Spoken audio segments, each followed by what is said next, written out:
effet, l'ouverture de ce bureau de liaison qui créera un pont entre les entreprises installées au Congo et le génie congolais disséminé à travers l'Europe sera la matérialisation de la vision du président de la République du Congo, qui a toujours donné sa chance à cette jeunesse et qui en a fait une priorité en cette année 2024.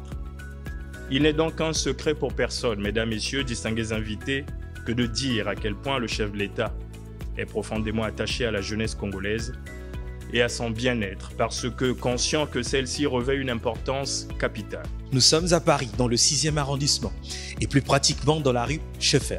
C'est précisément ici, il y a 60 ans de cela, que le Congo érigeait sa première représentation en France. Et après toutes ces années, nous sommes aujourd'hui le 25 mars 2024, le Congo vient d'inaugurer son premier bureau de liaison de l'Agence congolaise pour l'emploi.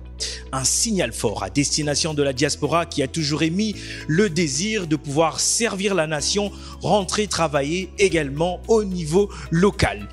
Et ceci n'a été que la volonté bien déterminante du chef de l'État congolais qui a tenu à réaliser cette promesse parce qu'il a placé également cette année sous le symbole de la jeunesse.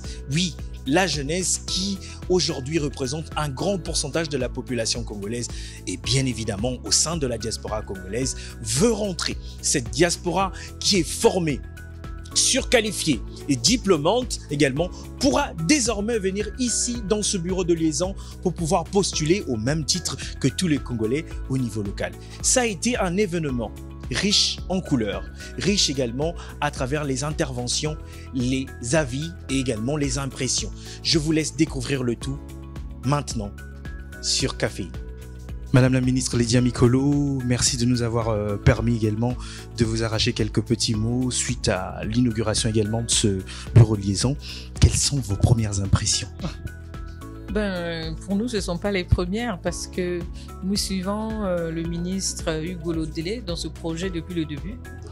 Et nous avions eu ce rêve commun d'avoir une représentation ici depuis qu'il y a 2 ans. Il avait organisé ce forum qui nous a permis de nous rendre compte et de toucher du doigt le fait que le besoin se faisait sentir ici au sein de la diaspora, non seulement d'avoir des antennes de nos administrations, mais vraiment de répondre à cet appel du pays qui était celui de dire vous avez des compétences, vous avez de l'expertise, vous avez de l'expérience, mettez-les à la disposition du pays et du Congo.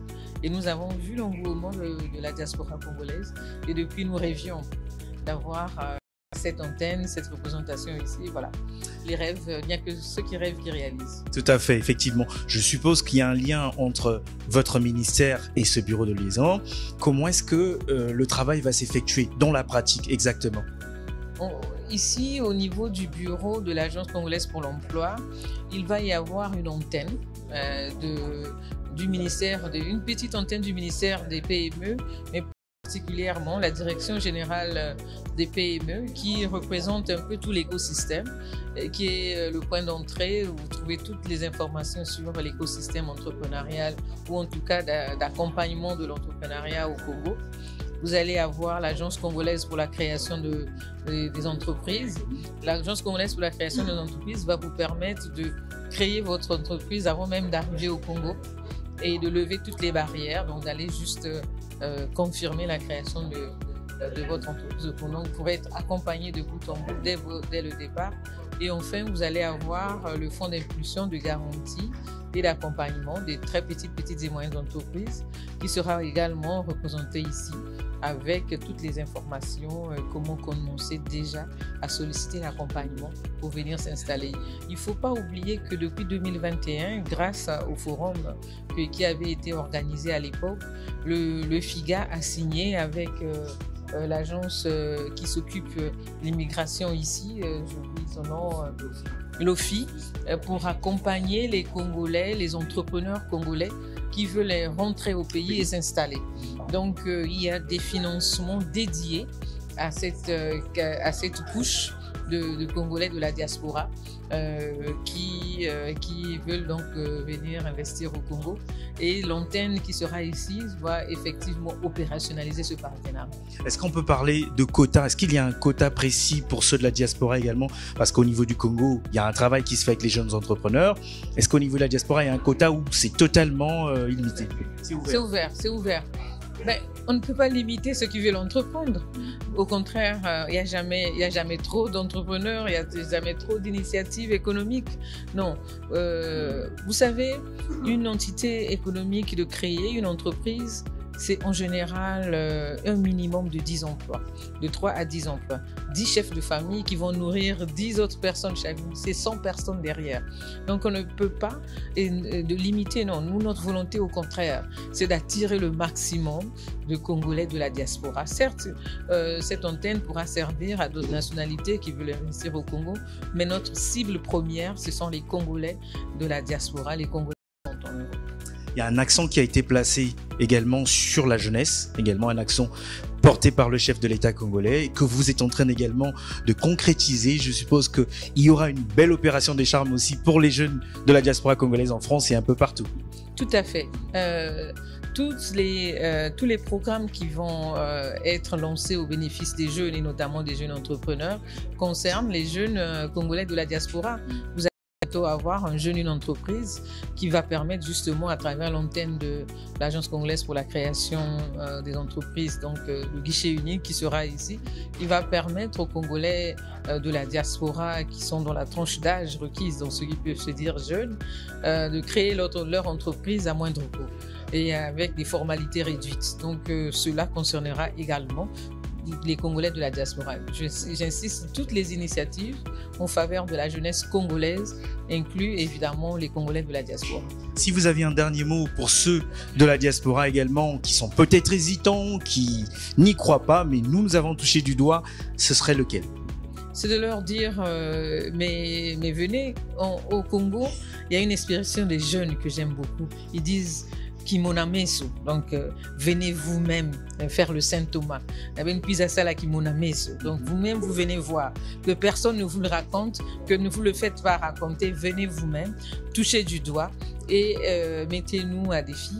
Il y a des choses formidables qui se font déjà avec des Congolais de la diaspora. Pourquoi et pourquoi pas vous? Moi je veux simplement dire que c'est un sentiment de satisfaction, j'oserais le dire, parce que nous avons vu comment la procédure a été menée par le ministère de la Jeunesse et de l'Emploi.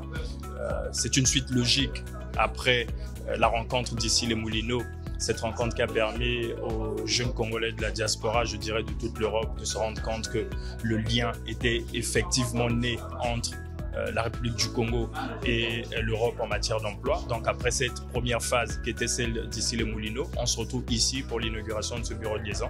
Pour moi, c'est une suite logique et ça confirme que la détermination est là pour les autorités de la République du Congo à se rapprocher de leurs compatriotes qui sont par ici. Alors la détermination, effectivement, nous la remarquons, d'autant plus que le Congo a maintenant un bureau de liaison. Mais si vous aviez un mot à l'endroit des étudiants congolais qui finissent leurs études ici, ou également de ceux qui ont déjà terminé mais qui hésitent encore à pouvoir rentrer au pays, ce serait lequel? Non, il ne faut pas hésiter. Le Congo aujourd'hui a besoin des filles et fils de la diaspora. Certains pensent que l'expression diaspora est une expression péjorative. Pas du tout. La diaspora, c'est la frange de ces Congolais qui sont venus étudier par ici, en Europe. Et il faut quand même dire la chance qu'ils ont eue ici, c'est d'apprendre dans des filières que l'on ne retrouve pas au Congo. Hein, vous avez des filières liées au pétrole, aux sciences et autres. Le Congo a besoin d'eux. Aujourd'hui, vous avez des entreprises au Congo qui souhaitent recruter. Mais sur la place de Brazzaville, nous n'avons pas toujours les ressources humaines qualifiées. Aujourd'hui, quand vous avez besoin d'un grutier, celui qui manipule une grue maritime dans le cadre de la recherche pétrolière, vous n'avez pas ça au Congo. Quand vous avez besoin d'un soudeur sous-marin pour les questions d'exploration pétrolière, vous n'avez pas ça au Congo. Mais les grandes firmes qui se retrouvent au Congo comme Eni et Total souhaiteraient bien recruter le contenu local. Mais notre contenu local a des faiblesses, mais ici, on peut le retrouver. Nous avons des Congolais en Europe, des Congolais talentueux qui ont été formés dans des filières innovantes. C'est l'occasion pour eux de rentrer au pays. Mais L'avantage de ce bureau de liaison, c'est de ne pas faire de grosses dépenses en matière de transport aérien. À l'époque, il fallait prendre un avion, repartir à Brazzaville, pendant une semaine ou deux prospecter. Aujourd'hui, en temps réel, vous avez une information de publication d'emploi à Brazzaville qui est répercutée par le bureau. En un clic sur Internet, il y a une plateforme numérique. Vous avez en temps réel toutes les propositions d'emploi. Et donc, au lieu de prendre un avion, vous prenez un RER, vous prenez un TER, vous vous retrouvez ici, dans le 16e arrondissement de Paris. Vous avez des conseillers ici qui vous permettront de faire des recherches optimales. C'est une très bonne chose. Alors, certains jeunes sont habitués à l'écosystème de l'emploi ici, notamment, qui est différent de celui du Congo. Est-ce qu'il n'y aura pas vraiment un petit décalage pour certains par rapport à leurs besoins ou du moins ce qu'ils désirent par rapport à l'emploi? Sauf si on me contredit, ici, on ne va pas s'apaisantir exclusivement sur la fonction publique. C'est pas la fonction publique qui vient recruter ici. Non. Je pense qu'ici, ce sont d'abord les grandes entreprises qui sont sur place à Brazzaville. Donc, vous avez les entreprises qui évoluent dans le bois, dans le secteur du pétrole, dans le secteur des services. Mais quand vous êtes recruté par Eni ou Total, ils ont des salaires, je dirais, pas loin de ceux que l'on retrouve par ici. Et puis, celui qui est en quête d'emploi, quand il a franchi le Rubicon, mais l'entreprise qui est en échange avec lui ou qui est en pourparlers lui fait des propositions. Et il est libre d'accepter ces propositions ou pas. Mais au-delà de la rémunération, il y a d'abord l'amour du pays. Quand on a passé 15 ans en France, 20 ans en Europe, on se dit, rentrer au pays, servir le pays, c'est encore mieux. L'argent, c'est vrai que ça nous permet de vivre, mais je pense qu'il n'y aura pas trop de décalage. Le patriotisme, c'est le patriotisme qui a poussé le gouvernement à ouvrir ce bureau. En plus, historique, c'est la première ambassade du Congo en France. Il y a toute une histoire autour. Non, je pense que chacun doit jouer sa partition. Et pendant longtemps, les jeunes se sont plaints d'avoir été délaissés. Mais en réalité, chaque chose a son temps. Les choses arrivent à point nommé à ceux qui savent attendre. Ils ont attendu, le bureau de liaison est là. Pour une fois, disons-nous un peu de confiance vis-à-vis du gouvernement du Congo parce que les choses se sont faites sans plus. Aujourd'hui, le gouvernement, par l'entremise du ministre de la Jeunesse et des Sports, également de l'Éducation et de la Formation qualifiante et de l'Emploi, a posé un acte notamment qui vous est très, très, très avantageux. Quelles sont vos premières impressions? Alors, ok. Déjà, je suis très contente d'apprendre cette nouvelle parce qu'elle est intéressante. C'est une bonne idée pour nous, les étudiants, de savoir que on a cette possibilité-là et pas la crainte de rentrer au pays et d'avoir cette confiance-là de se dire qu'on aura un emploi. Maintenant, moi, ce que je me dis, l'idée, elle est bonne. La perspective, elle est très bonne. Mais c'est dans la faisabilité. On va pas se mentir qu'aujourd'hui, ceux qui sont au Congo, ils ont du mal à trouver du boulot. Qu'est-ce qui nous rassure, nous étudiants, une fois qu'on aurait fini notre formation, de pouvoir rentrer au Congo, d'avoir cette stabilité-là d'emploi? C'est ça ma crainte. Je suis assez perplexe là-dessus pour voir jusqu'à où ce projet pourrait se porter. Alors, effectivement, ça c'est une question plus ou moins pratique. Et vous avez des étudiants également au sein de l'AEC. Est-ce que ces étudiants arrivent du moins à postuler avant même qu'il y ait eu ce bureau? Est-ce que certains parmi vous ont toujours eu la possibilité de postuler? Et quelles sont les difficultés qu'ils ont rencontrées jusqu'ici? De ce que je sais, j'ai eu quelques retours. Il y en a qui ont eu à postuler, mais c'était des postes pourvus. Il y a cette possibilité-là de postuler, mais quand on postule, il n'y a aucun retour. C'est souvent des retours négatifs. Personnellement, quand j'ai eu à discuter avec ceux qui ont postulé, il n'y a pas eu de retour positif. Donc là, les gens, ils se disent, ça ne sert pas, ça n'en vaut pas la peine de rentrer.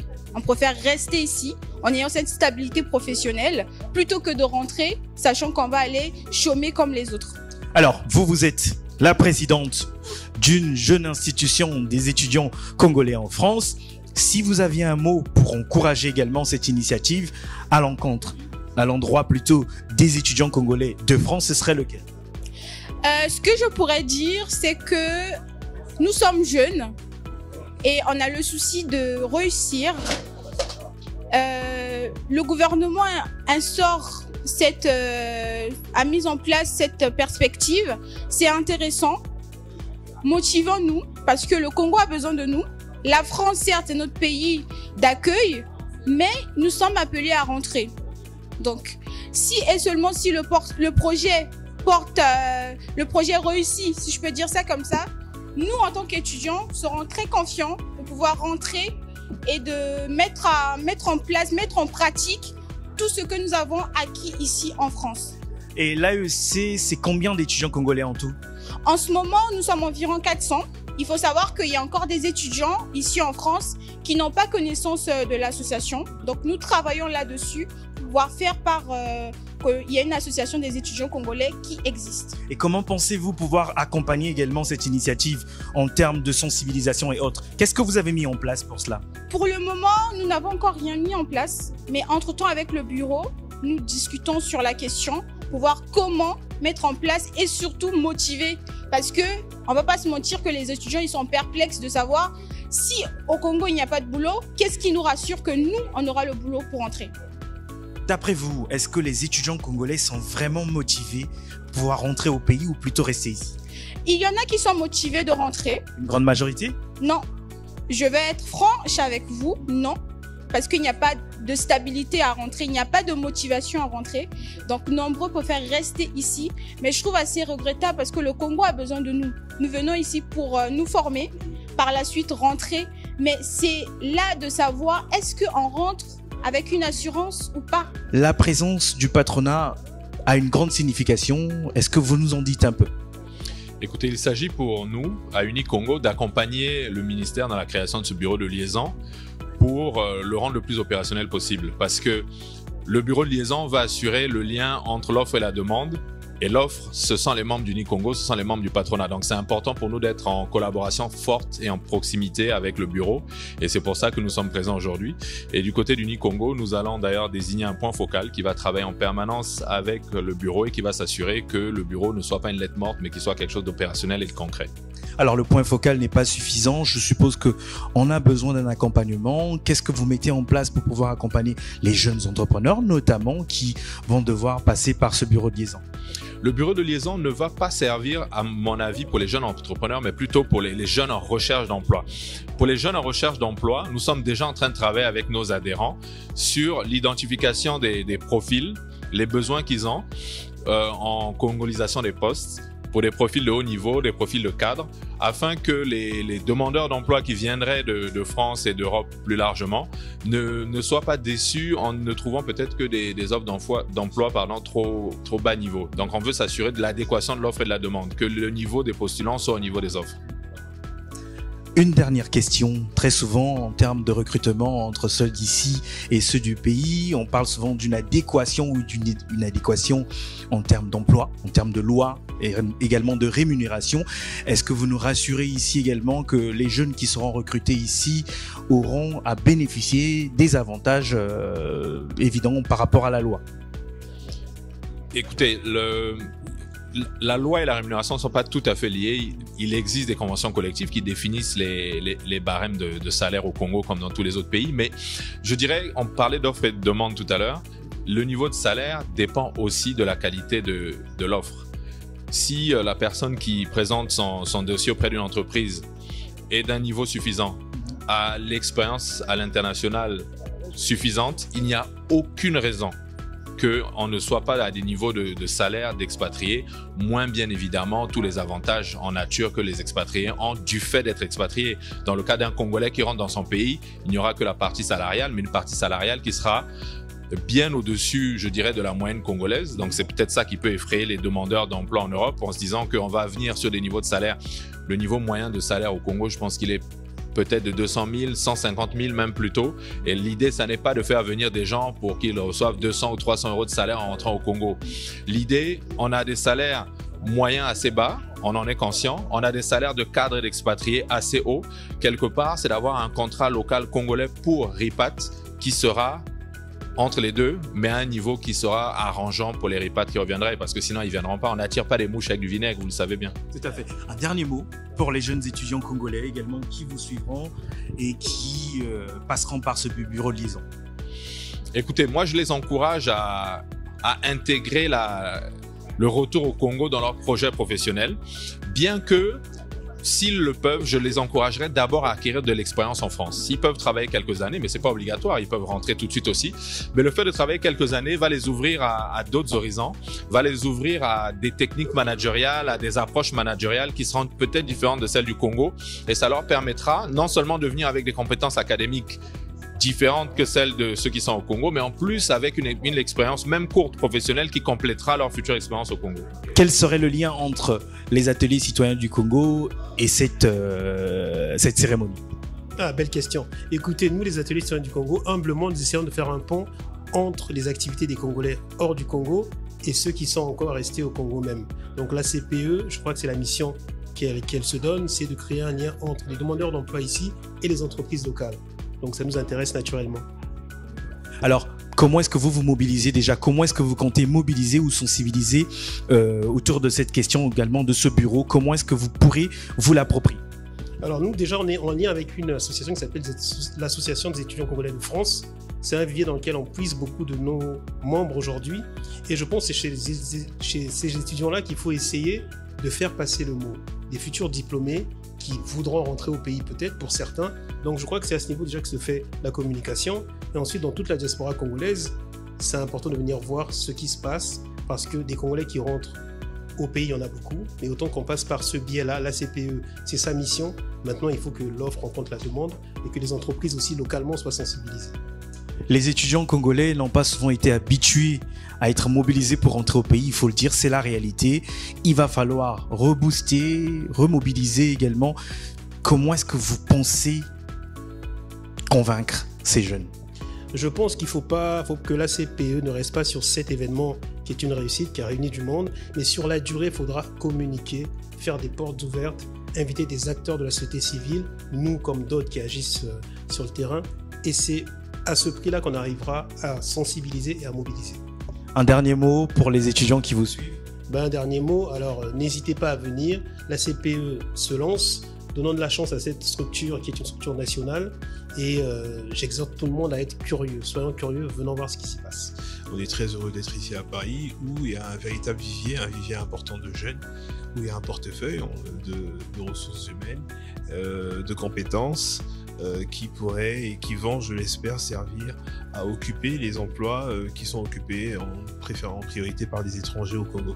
Comme vous le savez, de nombreux métiers au Congo sont occupés par des étrangers, faute de compétences nationales. Et cette année, avec la préférence nationale, avec le décret du président de la République faisant 2024 année de la jeunesse, un certain nombre de choses vont être faites. Et l'intérêt pour nous, c'est de faire que toute la diaspora, c'est-à-dire que tous les Congolais qui résident à l'étranger avec pour base Paris, profitent des opportunités qui seront présentes à travers justement les offres d'emploi de la CPE et d'autres structures et réussissent à occuper ces emplois pour faire développer justement notre pays. Un accent a été placé sur la jeunesse. Vous avez une institution également qui donne des avis, apporte des avis également au chef de l'État. En termes de communication, qu'est-ce que vous pourrez adresser comme message également aux jeunes de la diaspora? Alors, c'est de leur dire que nombreux d'entre eux ont une ambition, c'est de rentrer au pays. Quelquefois, ils ont pu être dans leur cheminement découragés.